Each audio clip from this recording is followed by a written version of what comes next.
C'est un peu suisse cette idée de, plutôt que de prendre un terme allemand ou français ou italien ou romanche, on prend un terme anglais.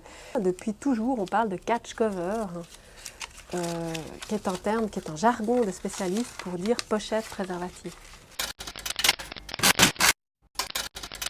Alors, dans le travail de prévention du sida, c'est évident que le préservatif a été l'outil principal pour entrer en discussion avec les personnes, pour travailler. Ce que j'ai constaté, moi, c'est vraiment une grande évolution dans l'utilisation de cet outil. C'est-à-dire qu'il y avait quand même un gros travail à faire dans ôter un petit peu le tabou autour de cet objet dans les premières années, avec des distributions massives. Puis petit à petit, on s'est rendu compte que finalement, les gens, ils en prenaient des poignées, mais qu'est-ce qu'ils en faisaient avec? Et puis, est-ce qu'ils avaient bien compris qu'est-ce qu'ils prenaient? Donc on s'est dit, on va essayer de un peu plus responsabiliser les gens. Le préservatif a une valeur, il peut sauver une vie, mais pour ça, il faut s'en occuper. Il faut bien le choisir, il faut bien le stocker, il faut bien l'utiliser.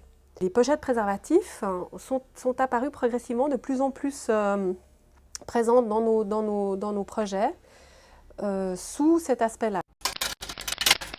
On va au-devant des gens, ce qui permet d'atteindre des personnes qui ne seraient jamais venues au stand, qui sont peut-être justement celles qu'il faut le plus sensibiliser, tout milieu, tout âge confondu d'ailleurs. Avoir des préservatifs dans ces actions emballés dans une pochette permet d'avoir quand même un support autour des préservatifs écrits. On cherche à rentrer en communication avec les gens, mais ça peut être assez rapide.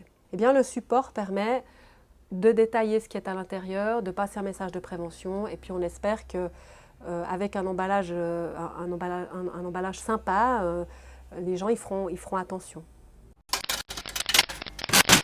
Il y a eu aussi toute une phase où beaucoup de pochettes étaient produites, presque une pochette par projet, voire des fois des pochettes spécifiques pour des actions. Alors je peux citer les Saturnales, c'est-à-dire les fêtes des étudiants en médecine, où c'est vrai qu'en une fête, ils avaient 2000 personnes, et pendant 2-3 années de suite, il y a une pochette spécifique qui a été faite par le groupe SIDA Genève pour cette fête-là.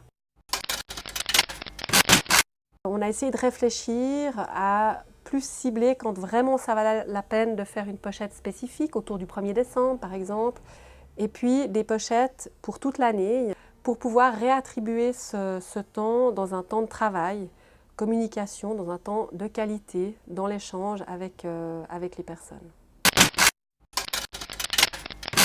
Ça c'est un catch cover sans flammer, sans se brûler.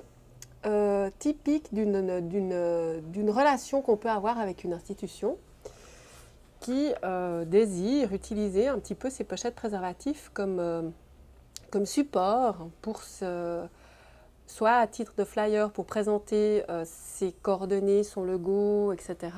Avec une participation paritaire, c'est-à-dire que là, ce n'est pas le groupe SIDA Genève qui offre la pochette préservatif, mais il y a une participation aux frais égalitaires entre l'institution et le groupe SIDA Genève.